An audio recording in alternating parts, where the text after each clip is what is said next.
Sa kabila ng mga kabiguang pinagdaanan dahil sa pagkabigo sa pakikipagrelasyon, positibo pa rin ang pananaw ni Kim Chiu sa pag-ibig.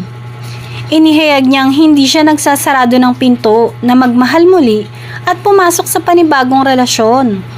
Sabi ng 33-year-old kapamilya actress. Oo naman, hindi man sa ngayon muna, pero maybe in the next months to come, years. Kasi ang love naman, marami ang kayang magbigay ng love. And willing naman akong tumanggap. Kasali sa buhay yun, i-embrace nating lahat.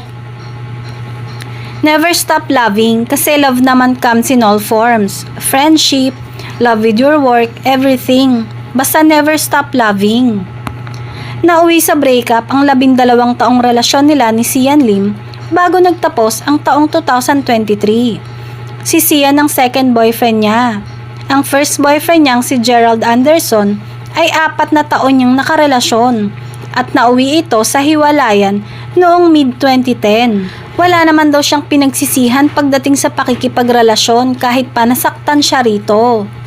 Sa tanong kung nalinlang na ba siya sa pag-ibig, sagot ni Kim, lahat naman tayo naloko sa pag-ibig. Kasi wala, nagmahal ka. Siyempre, masushoot ka talaga sa mundo ng kalokohan because that's part of life. That's part of growth.